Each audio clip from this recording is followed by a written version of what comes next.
Una cordial bienvenida también a los amigos que, una cordial bienvenida también a los amigos que se unen a esta transmisión, a este estudio de la palabra del Señor. Qué bueno que el Señor nos concede estos tiempos para reunirnos y dedicar un tiempo al estudio de su santa y divina palabra. Continuando con nuestro estudio en el libro de los Salmos, hoy nos corresponde el Salmo número 54. Un salmo de David, un salmo muy hermoso, pues como todos los salmos, pero este salmo ha sido o fue escrito en un tiempo bien especial en la vida de David, especial en el sentido de que estaba él pasando por una situación bien complicada en su vida. La semana pasada estuvimos considerando o estudiando el Salmo 53 y veíamos por la palabra la descripción de las personas necias que actúan como si Dios no existiese. Dice el versículo 1, dice el necio en su corazón, no hay Dios. Y hoy entonces en este Salmo número 54, este Salmo de David, David retrata al hombre piadoso, al hombre que confía en Dios, al hombre temeroso de Dios, pero que está viviendo un momento difícil, una circunstancia difícil en su vida, rodeado de gente necia, de gente sin temor de Dios, de gente traicionera, de gente violenta, que amenazan su vida, que la vida de este siervo de Dios, el ungido de Dios, está en peligro de muerte. Este salmo se titula de la siguiente manera, dice, al músico principal en Nejinot, masquil de David, cuando vinieron los cifeos y dijeron a Saúl, ¿no está David escondido en nuestra tierra? En realidad, hubo dos ocasiones en las que los cifeos o los habitantes de Ziph traicionaron a David ante el rey Saúl. La primera la encontramos en el primer libro de Samuel, en el capítulo 23, y la segunda también en el primer libro de Samuel, capítulo 26. Y David escapa en estas 12 ocasiones, pero las circunstancias de este salmo se ajustan mucho, sobre todo al capítulo 23 del primer libro de Samuel, cuando David se entera de la traición de sus propios hermanos de la tribu de Judá, los cifeos, y de manera que es una situación bien compleja para David. Y este es uno de los pocos salmos con una dirección musical específica. Dice al músico principal en Nejinot. Eso quiere decir que este salmo debía acompañarse con instrumentos de cuerda. Hay una especificación especial para ese músico. Ese salmo fuese acompañado con instrumentos de cuerda. Y dice, masquil de David. La palabra masquil significa instrucción o dirección. De manera que podemos mirar que esto nos indica que este salmo fue escrito o se escribió con el propósito de transmitir una enseñanza a los hijos de Dios. Les invito, hermanos, entonces que tomen sus Biblias. Es un salmo muy corto, solo tiene 7 versículos. Vamos a leerlo y quiero que me acompañen ahí con sus Biblias en la lectura del Salmo número 54. Vamos a leerlo junto con el título. Dice, al músico principal en Nejinot, masquil de David, cuando vinieron los cifeos y dijeron a Saúl, ¿no está David escondido en nuestra tierra? Versículo 1. Oh Dios, sálvame por tu nombre y con tu poder defiéndeme. Oh Dios, oye mi oración, escucha las razones de mi boca. Porque extraños se han levantado contra mí y hombres violentos buscan mi vida. no han puesto a Dios delante de sí. Selat. He aquí, Dios es el que me ayuda. El Señor está con los que sostienen mi vida. Él devolverá el mal a mis enemigos. Córtalos por tu verdad. Voluntariamente sacrificaré a ti. Alabaré tu nombre, oh Jehová, porque es bueno. Porque Él me ha librado de toda angustia y mis ojos han visto la ruina de mis enemigos. El Señor bendiga el estudio de su palabra esta noche y hable a cada uno de nosotros con el propósito de ser edificados, de ser consolados, de ser instruidos por su preciosa palabra. Vamos a orar. Nuestro amado Padre, te alabamos en esta noche. Te damos gracias por tu grande amor, por tu misericordia, por tu fidelidad.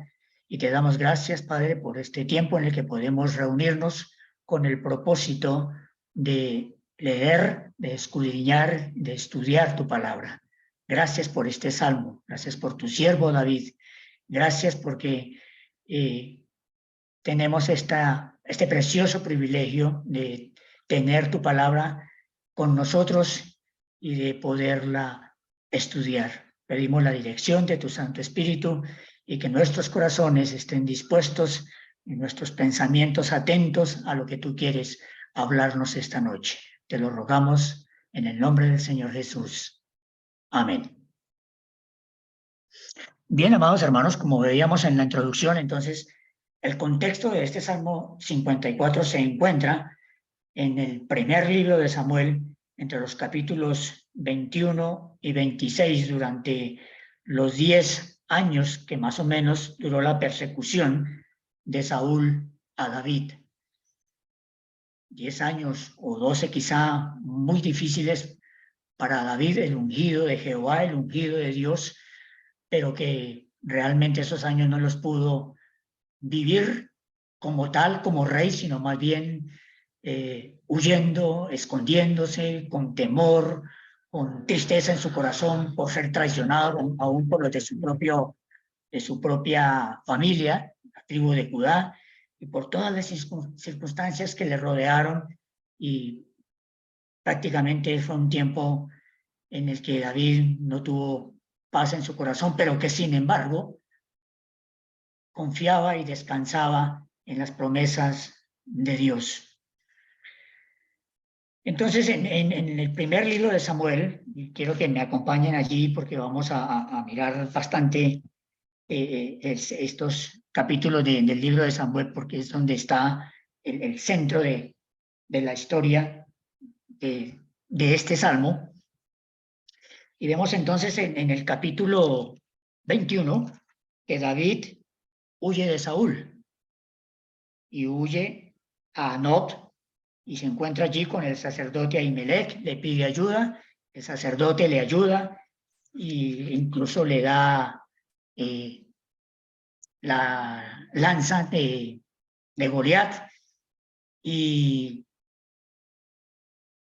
Saúl se entera de esta situación, de cómo el sacerdote Ahimelech ayuda a David y se enfurece, se llena de rabia, y en el capítulo 22 entonces vemos que Saúl, motivado por la rabia, mandó matar a todos los moradores de la ciudad de Nob, incluyendo a los sacerdotes de Dios.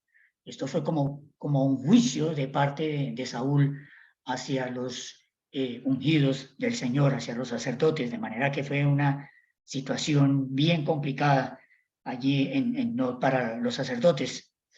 Y en el capítulo 23, David y sus hombres, por consejo del Señor, salvaron a la ciudad de Keila de los ataques de los filisteos. Esta ciudad estaba en el territorio de la tribu de Judá, no muy lejos de la cueva de Adulam, donde David se refugió luego de salir de allí de Not. Y estando allí en la cueva se presenta esta situación. David va y defiende la ciudad de Keila de la mano de los filisteos. Y una vez que David regresa victorioso a la ciudad, los habitantes de Keila le dan aviso a Saúl de que David está allí, y Saúl sale a perseguirlo. Entonces David huye allí con sus 600 hombres de esta ciudad y se esconde en Ziph.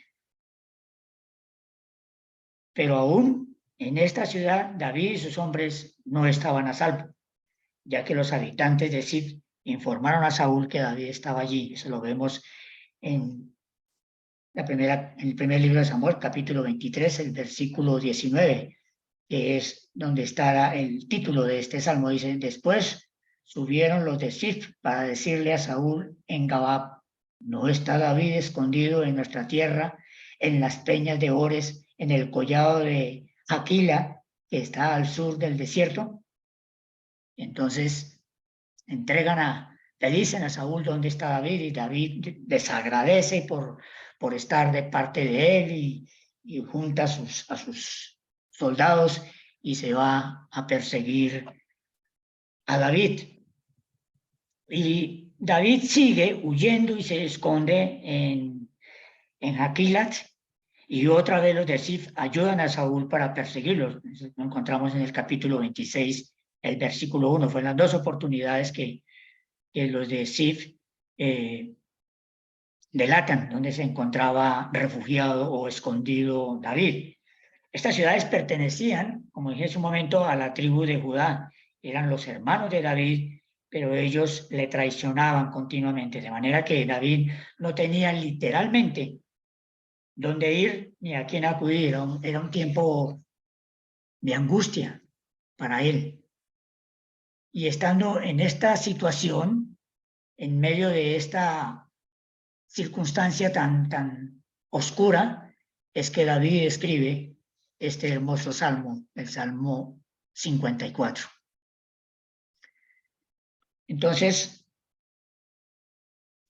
encontramos que en el versículo 1 dice: David clama, suplica a Dios y dice: oh Dios, sálvame por tu nombre y con tu poder defiéndeme. En medio de la circunstancia que David estaba viviendo, rodeado de tantos enemigos, no solo de Saúl y su ejército de 3,000 hombres que le perseguían, sino también de su misma tribu, los de Judá, que estaban por congraciarse quizá con Saúl, estaban en contra de David y estaban constantemente delatándolo. Entonces dice: oh Dios, sálvame por tu nombre y con tu poder defiéndeme. Es una súplica, más que una oración, es una súplica, es un ruego, algo que sale de lo más profundo del corazón de David. No sé cuántos de nosotros hemos tenido tiempos en que nuestras oraciones no son una oración como normal, como las que hacemos cotidianamente en nuestros devocionales o en las reuniones de oración, sino que va más allá, sale de lo más profundo de nuestro corazón, y quizá con lamentos y quizá con lágrimas, y aún también como reclamando al mismo tiempo las promesas del Señor. Señor, tu palabra dice tal y tal, o tú dices en tu palabra y prometes en tu palabra tal y tal cosa. Señor, haz que esto sea una realidad en mi vida. Y esto era prácticamente lo que David estaba haciendo. Entonces dice: en su angustia David confiaba tanto en el nombre como en el poder de Dios. Y cuando David dice en el nombre, habla de la naturaleza divina y el carácter de Dios, el nombre de Dios, no en cualquier nombre, el nombre de Dios, el carácter de ese Dios de poder, ese Dios todopoderoso, uno de los atributos, una de las características de Dios, el todopoderoso, el que todo lo puede, que nada es imposible para él. Entonces, a ese Dios maravilloso era que David estaba clamando y le hablaba y le derramaba su corazón. Y notemos que esta petición de David está en sintonía, como decía hace un momento, de las promesas de Dios para él. Dios le había prometido a David librarlo de sus enemigos y de sentarlo en el trono de Israel como su ungido. Entonces David ora para que Dios lo defienda de sus enemigos y lo salve. Es una oración, hermanos, de lo más profundo del corazón. Yo creo que es uno de los cánticos y de las oraciones que realmente muestran el corazón de David, ese corazón conforme al corazón de Dios. Entonces David pide en primer lugar que Dios lo salve. Saúl y su ejército no quieren apresarlo, no lo quieren llevar cautivo, lo quieren matar. Quieren quitarle la vida. Y es interesante cómo Dios responde a la petición de David, lo guarda, no permite que David caiga en manos de Saúl. De hecho, en el capítulo 23, al momento en el que Jonatán va hasta donde está David y le da palabras de ánimo. Dice en el versículo 16 del capítulo 23 del primer libro de Samuel: entonces se levantó Jonatán, hijo de Saúl, y vino a David a Jores y le fortaleció su mano en Dios y le dijo: no temas, pues no te hallará la mano de Saúl mi padre, y tú reinarás sobre Israel, y yo seré segundo después de ti. Y le dice Jonatán: y aún Saúl mi padre así lo sabe. Claro, Saúl era consciente de eso. Saúl sabía que su sucesor estaba ahí, y por eso era que quería destruirlo, quería matarlo, para que no le fuese quitado el reinado. Todos conocemos la historia de David y Jonatán, esa amistad tan profunda. La palabra de Dios dice que fue un amor como el de un hombre y una mujer. Se amaron entrañablemente. Y vemos cuando David tiene que huir de la presencia de Saúl, cómo fue lo que aconteció allí en el capítulo 21. Ahora, Jonatán viene al encuentro de David para fortalecerle, para consolarle, para darle palabras de ánimo en medio de la situación tan difícil que David está viviendo. Jonatán, más que nadie, conoce a su padre y sabe de lo que es capaz por la rabia, por el celo que él tiene hacia David. Y Dios guarda a su siervo. Dice en el versículo 14 del capítulo 23, y David se quedó en el desierto en lugares fuertes y habitaba en un monte en el desierto de Sif, y lo buscaba Saúl todos los días, no para felicitarlo, no para saludarlo, no para llevarlo a que tomase posesión del reino, sino para matarlo. Y dice, pero Dios no lo entregó en sus manos. Y Dios tenía tan especial cuidado de su siervo, por eso David le pide en primer lugar que lo salve. Y en el capítulo 23, donde estamos leyendo, en los versículos 27 y 28, estando Saúl persiguiendo a David una vez que fue denunciado por los de Sif, entonces dice en el versículo 27 del capítulo 23 del primer libro de Samuel: entonces vino un mensajero a Saúl diciendo: ven luego, porque los filisteos han hecho una irrupción en el país.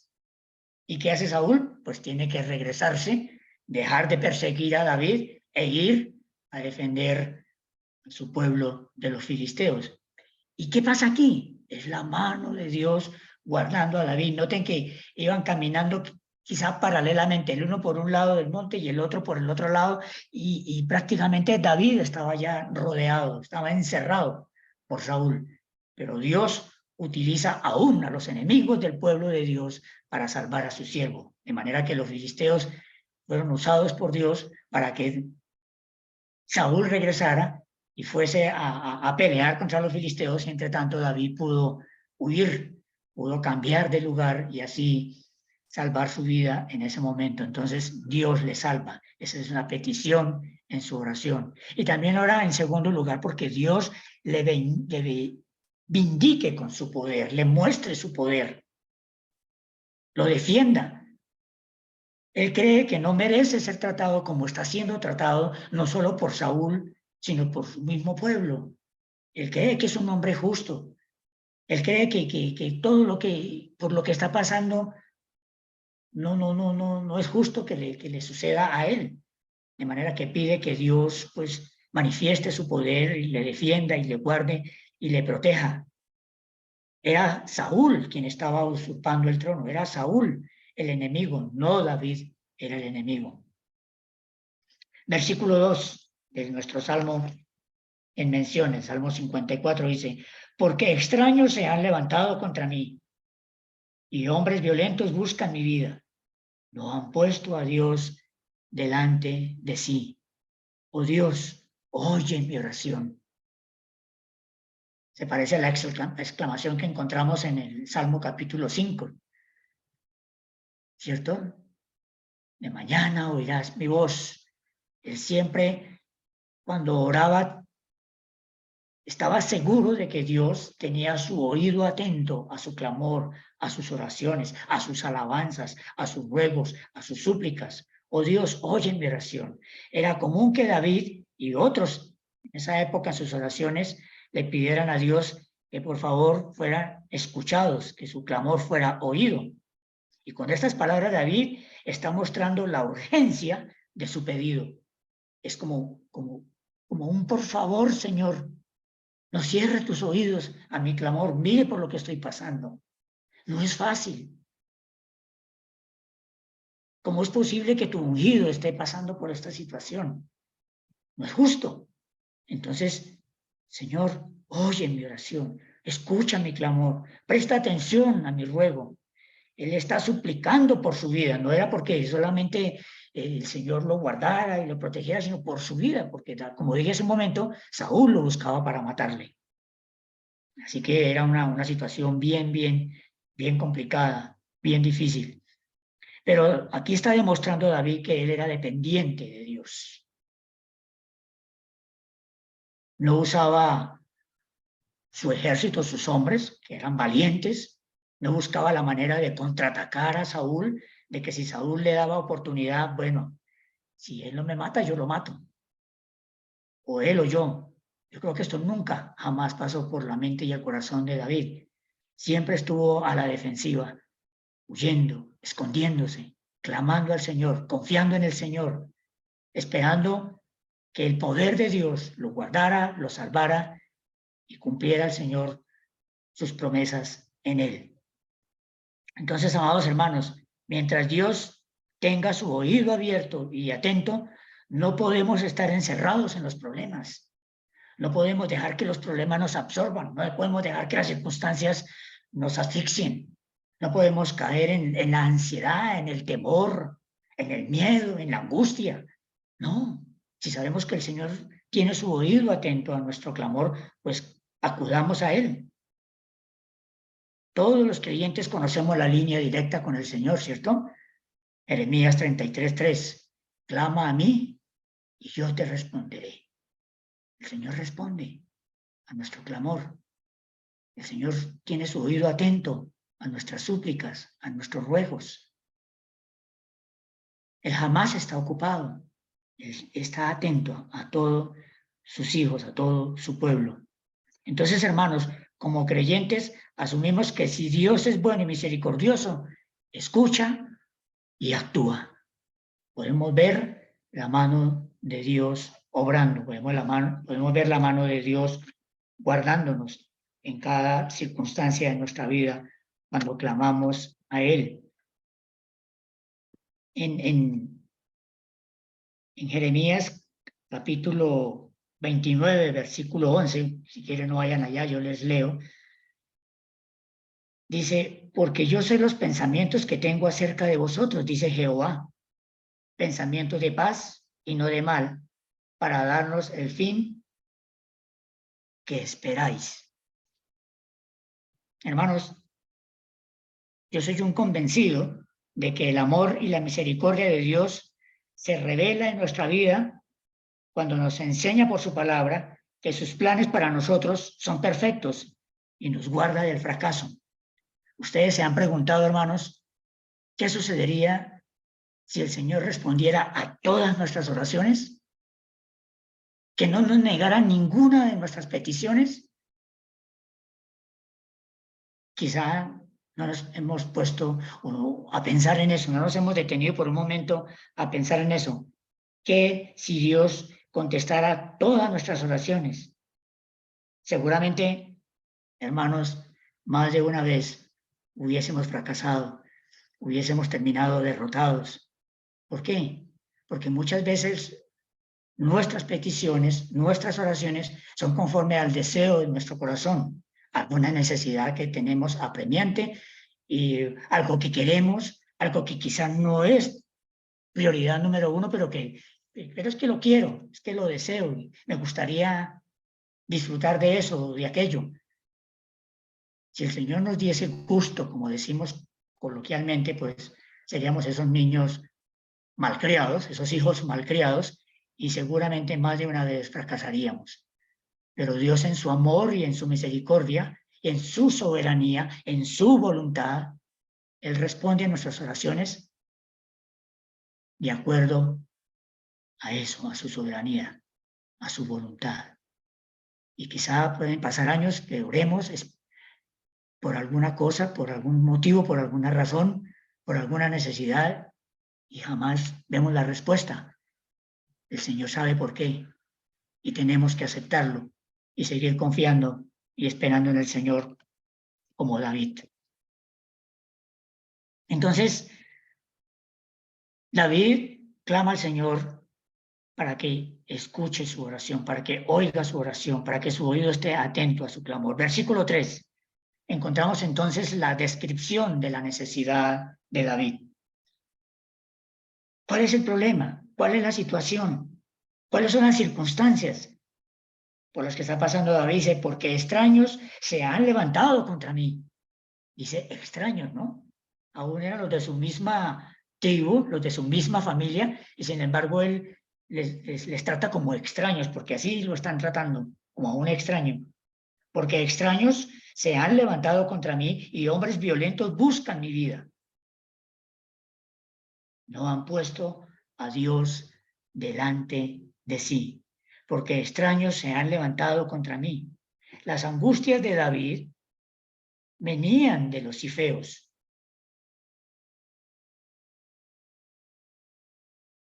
Como lo indica el título del Salmo. Ellos mismos, los de su misma familia, una y otra vez, a tal punto que David los ve a ellos como hombres violentos, como hombres extraños, que van en contravía de los planes de Dios, de los preceptos de Dios. Y dice, Padre, yo los veo a ellos como extraños, y ellos quieren mi vida como de lugar. Así que era una situación bien complicada. Y el versículo 4 dice, he aquí, Dios es el que me ayuda. El Señor está con los que sostienen mi vida. He aquí, Dios es el que me ayuda. Aunque era un hombre perseguido, David podía confiar y esperar en la misericordia de Dios. Su presente era difícil. Todo estaba como en contra de él. No tenía sosiego, no tenía paz. Corra de aquí para allá.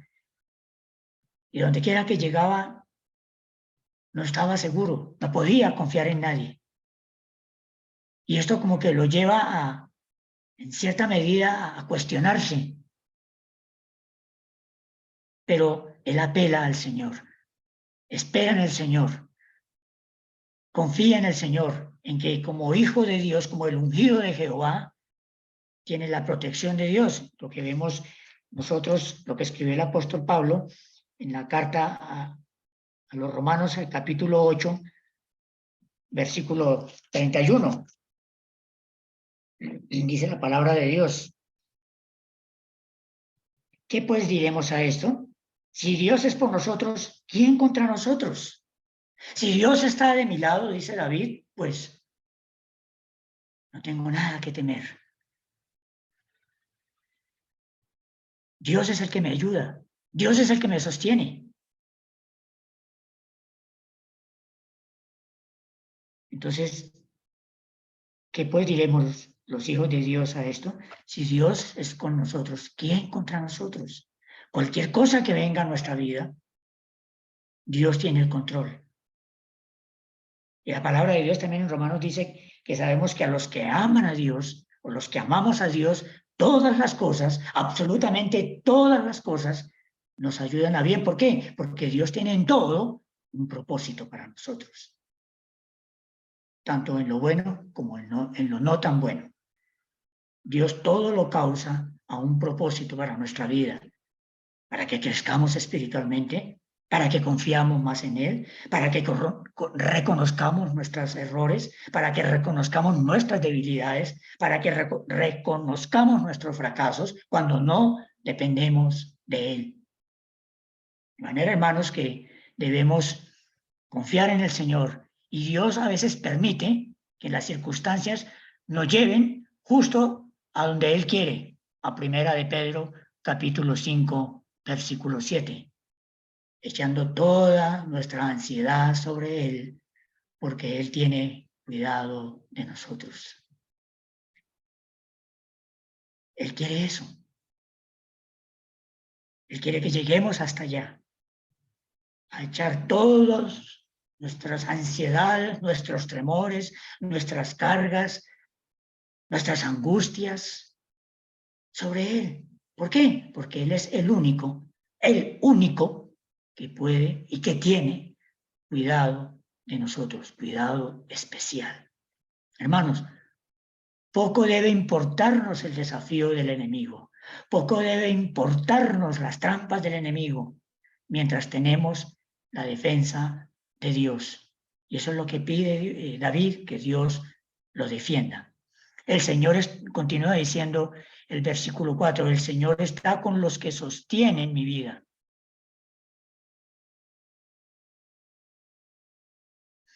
El sentido de esta notable declaración es que Dios está entre los que ayudan a sostener la vida de David.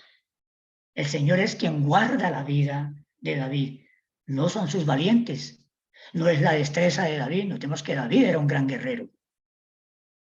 Fue criado peleando contra fieras para guardar las ovejas del rebaño de su padre Isaí. Era un valiente. Él fue quien decapitó a Goliat, lo mató y lo decapitó. Pero él sabía que en sus fuerzas no podía lograr nada. Él sabía que en sus guerreros fuertes, hombres de todas las clases sociales, estaban allí y le rodeaban y le protegían y estaban dispuestos a entregar su vida por él, pero él reconocía que el poder venía del Señor, que el Señor era quien sostenía su vida. De manera que, hermanos, es una buena enseñanza para nosotros. El Señor es quien nos sostiene, el Señor es quien nos guarda en cualquier circunstancia de la vida, en lo que sea, en la enfermedad, en la economía, en cualquier cosa, el Señor tiene el control. Solo debemos confiar en que Él nos sostiene. Vamos al versículo 5. Él devolverá el mal a mis enemigos, córtalos por tu verdad. Esta es una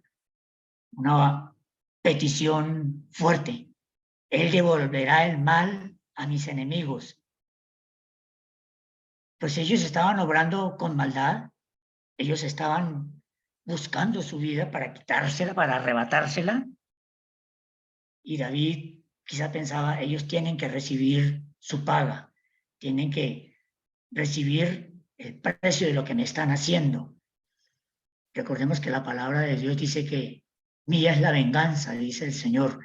A veces nosotros como humanos en nuestra naturaleza carnal, pecaminosa, a veces que alguien nos agrede, nos ofende, quizá verbalmente o hasta físicamente, la sangre nos hierve y quizá queremos tomar como el toro por los cuernos y aplicar nuestra propia justicia, vengarnos, ¿cierto? Es lo primero que quizá viene a nuestra mente cuando somos agredidos, cuando somos ofendidos de una manera u otra.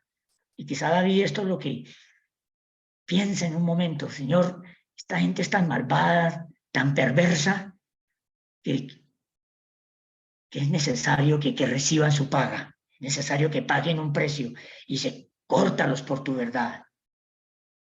Eso es lo que David está orando. David le pide a Dios que mate o eche fuera a sus enemigos, los aleje de él y que lo haga por tu verdad, por lo que Dios es. Y quizá, hermanos, nosotros no podemos presentarnos delante de Dios con una oración así hacia alguien que que no nos caiga bien, hacia alguien que nos haga daño. Señor, tú sabes que esta persona me ha tratado mal, que esta persona me ha ofendido, que esta persona me ha robado, que esta persona me ha defraudado, me ha traicionado. Señor, destrúyalo, quítele la vida, Señor. Como dijeron los discípulos en cierto momento, Señor, haz que llueva fuego del cielo y los consuma.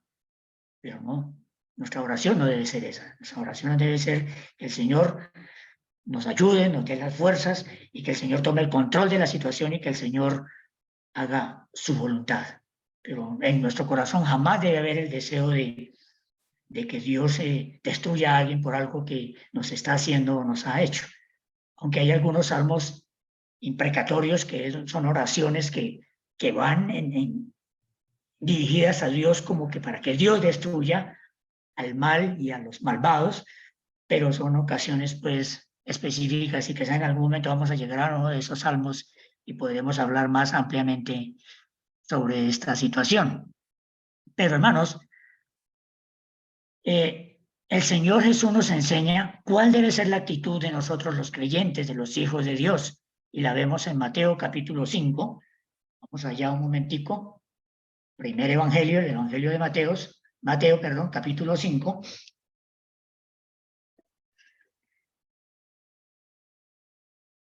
Versículo 43.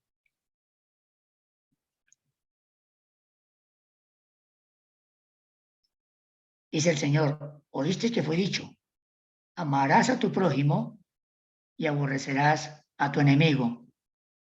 Esto es como la situación en la que se encontraba David en ese momento. Pero el Señor dice en versículo 44, amad a vuestros enemigos, bendecid a los que os maldicen, haced bien a los que os aborrecen y orad por los que os ultrajan y os persiguen. Hermano, esto no es fácil. Esto no es fácil, ¿cierto?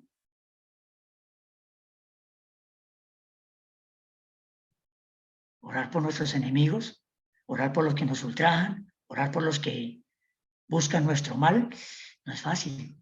Pero el Señor nos manda a eso. Versículo 45, para que seáis hijos de vuestro Padre que está en los cielos, que hace salir su sol sobre buenos y malos y hace llover sobre justos e injustos. Mire cómo es la misericordia de Dios. Dios no escoge sobre quién hace llover, Dios no escoge sobre quién debe salir el sol, Dios no escoge esto o lo otro.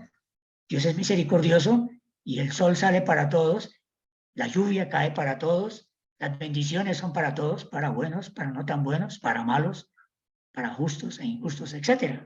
De manera que ese es el consejo que nos da el Señor, que no deseemos mal a nuestro prójimo.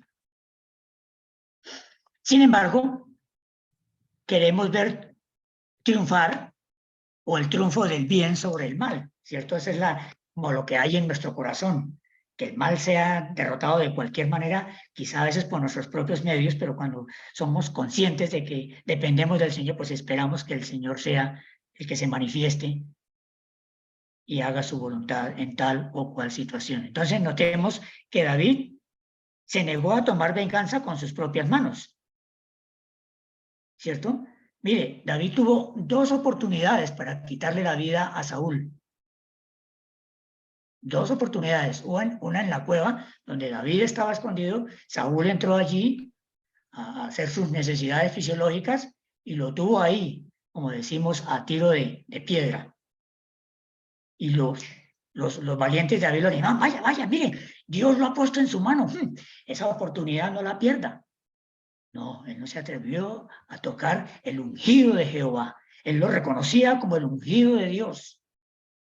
Y hubo otra segunda oportunidad en el campamento que David lo tuvo ahí para matarlo y David no lo hizo. Jamás pasó por el corazón de David el vengarse él.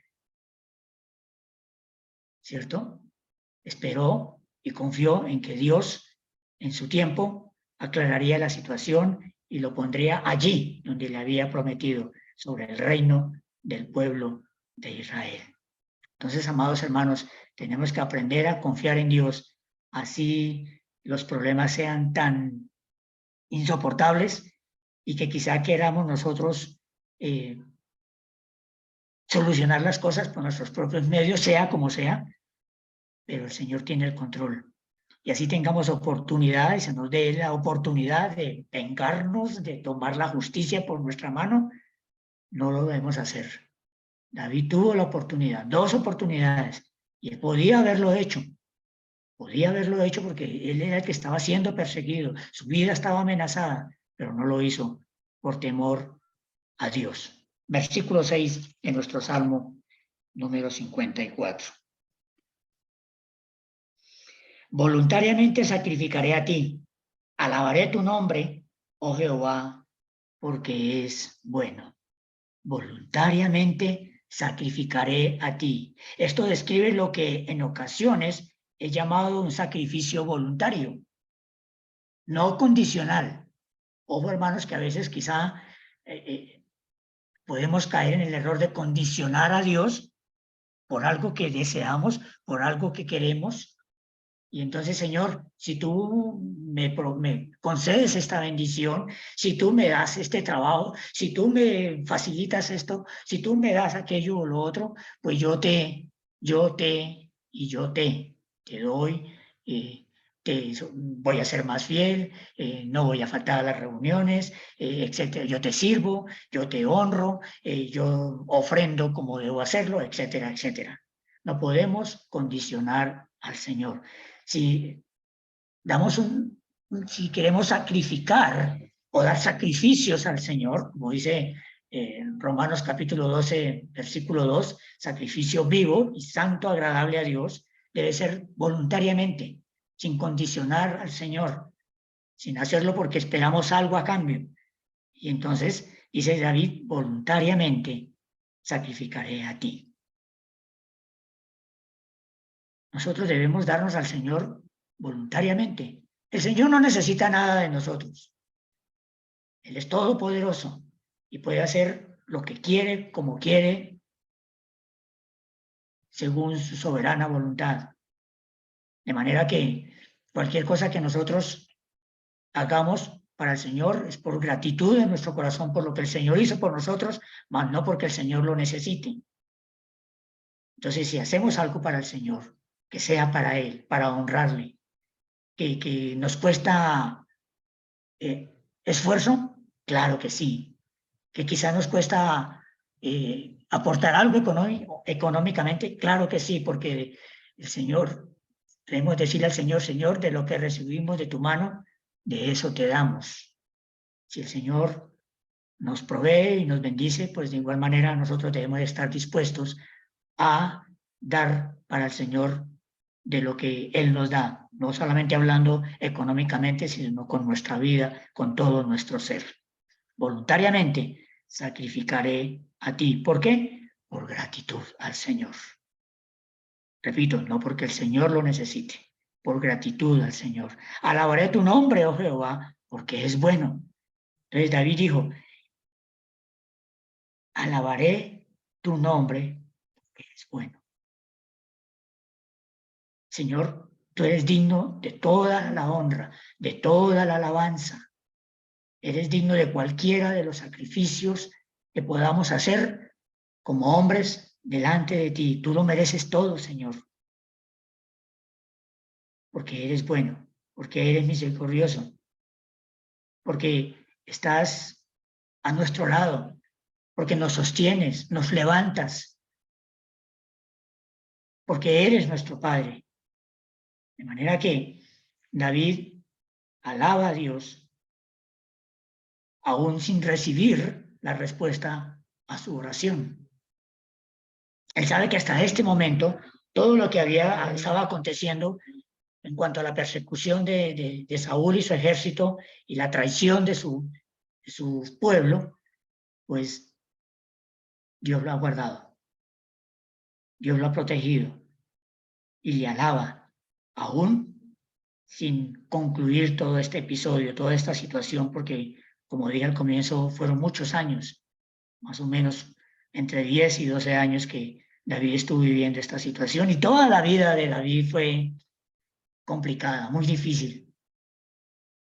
Luego vino su hijo Absalón y le quiso usurpar y le sacó y tuvo que volver a huir. Bueno, La vida de David fue una vida bien difícil, pero Dios siempre tuvo el control de él, lo guardó, lo sustentó, lo protegió, porque era su ungido.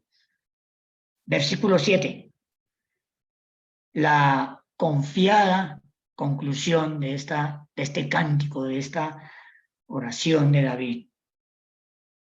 Porque Él me ha librado de toda angustia. Mire con qué confianza, con qué fe David dice, porque el Señor, porque Dios me ha librado de toda angustia. Y mis ojos han visto la ruina de mis enemigos. David vio caer a sus enemigos a su diestra y a su siniestra, sin que él quizá moviera un solo dedo, solo por el poder de Dios, por la misericordia de Dios, porque Él me ha librado de toda angustia. David, con confianza, lleva su petición a Dios, sabiendo que muchas veces antes Dios lo había librado, que muchas veces Dios le ha estado guardando, le ha estado protegiendo y que en el futuro Dios estaría en control de toda su vida.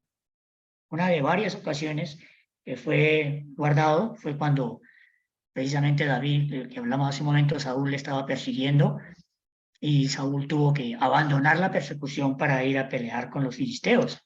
Ahí vio David cómo la mano de Dios estuvo guardándole, ya que estaba encerrado, estaba rodeado, y bueno, Saúl se devuelve y David puede escapar y salvar su vida. Y dice, y mis ojos han visto la ruina de mis enemigos. David sabía lo que era derrotar a sus enemigos. Recordemos la situación de Goliat, ese hombre que atemorizaba a los ejércitos de Saúl, y que este chiquilín llega allí al campamento y lo enfrenta. ¿Cómo es posible que este incircunciso venga a mofarse del pueblo de Dios, a insultar cada día al pueblo de Dios, mañana y tarde? No. En el nombre de Dios se va y este chiquilín derrota a este gigante, a Goliat. De manera que él tenía ejemplos ya en su vida de cómo Dios lo guardaba y que cómo Dios estaba haciendo que sus enemigos de una manera u otra fuesen derrotados, así no fuese por la propia mano de David, sino por el poder de Dios. Hermanos, este es un salmo para todo aquel que se sienta abandonado, que se sienta rechazado, que se sienta traicionado. Quizá alguno que me escuche esta noche ha sido abandonado por su esposo. Quizá alguno ha sido abandonado por su esposa. Alguna ha sido abandonado por su esposo, por sus hijos. Quizá alguno ha sido denunciado públicamente por algo que no hizo. Quizá alguno ha sido traicionado por alguien en quien confiaba.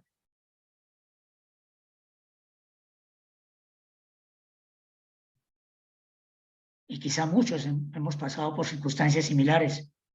Quizá alguno siente que nadie está de su lado, que todos le traicionan, que nadie se preocupa por usted. Pues hoy puede hacer lo que hizo David, volver sus ojos al Señor, abrir su corazón delante del Señor y decirle a Él en oración todo cuanto le aqueja, todo cuanto le atormenta, todo cuanto está ahí, que no le deja disfrutar de la salvación, del gozo de la salvación, que no le deja disfrutar esa nueva vida, esa vida en abundancia que el Señor ha dado a cada uno de los que hemos creído en Él. Entonces este salmo es muy significativo, hermanos. Apropiémonos de las palabras de David, hagamos las nuestras, vayamos delante del Señor con toda confianza. Quizá a veces hasta tengamos que reclamarle al Señor sus promesas que no se están cumpliendo en mi vida. ¿Por qué, Señor? ¿En qué estoy fallando? ¿Hay pecado? Ayúdame a reconocer mi pecado. ¿En qué estoy mal? Tú prometes guardarnos, fortalecernos, que todo lo que acontece es para nuestro bien, con un propósito, Señor, pero no lo veo. Y seguro, hermanos, que el Señor nos va a responder, porque el Señor tiene el control, porque el Señor está ahí. De manera que podamos decir confiadamente, el Señor es mi ayudador, no temeré lo que me pueda hacer el hombre. Hebreos capítulo 13, versículo 6. Confiemos y descansemos en el Señor en cualquier circunstancia por la que estemos pasando en este momento en nuestra vida. El Señor tiene cuidado de cada uno de nosotros. Amados hermanos, que el Señor nos bendiga y nos guarde. Oremos. Padre, te alabamos y te damos gracias por tu palabra. Gracias por este salmo que hemos podido estudiar esta noche. Podemos ver la angustia por la que estaba pasando tu siervo, David. Señor, quizá ninguno de nosotros podemos soportar algo así. Estaríamos completamente derrotados, destruidos, quizá hasta lejos de ti, porque no podríamos soportar tanta presión, tanta persecución, y sobre todo de quienes eran tan cercanos a él. Y Señor, esto nos hace pensar en el Dios que tenemos, en el Dios en el que creemos, ese Dios todopoderoso, que es sobre todas las cosas, que es soberano, que todo lo puede, que nada le es imposible. Gracias, Señor. Gracias porque eso eres tú para nosotros. Gracias porque podemos refugiarnos en ti, echarnos en tu regazo, llorar contigo, abrir nuestro corazón confiadamente. Señor, tú conoces a cada uno de quienes estamos esta noche aquí delante de ti. Tú conoces quizás las circunstancias adversas por las que podemos estar pasando, las necesidades que quizá hay en algunos hogares, en algunas familias, la enfermedad por la que podamos estar pasando algunos. Tú lo conoces todo, Señor. Tú lo sabes todo. Te rogamos que obres conforme a tu voluntad. Ayúdanos a confiar y descansar en ti, a esperar en que tú tienes el control y que obrarás en su tiempo, para tu honra y para tu gloria. Te alabamos y te bendecimos, Padre, y te damos gracias por cada familia esta noche aquí representada en cada uno de nosotros. Gracias por los amigos que también se han reunido para escuchar el mensaje de tu palabra. Toca sus vidas, toca sus corazones, Señor. Háblales a cada uno, que tengan un encuentro personal con el Señor. Que rindan sus vidas al Señor. Gracias, Padre. Te alabamos y te bendecimos. En el nombre del Señor Jesús. Amén. Amén. Gracias, hermanos. El Señor les bendiga. Una feliz noche. Gracias. Lo mismo. Bendiga, hermano, buena. Hola, hermano Eduardo. Muchas gracias. Dios les hermano. bendiga, hermanitos. Muchas gracias, Chao. hermanito Miguel. Gracias al Señor por su palabra.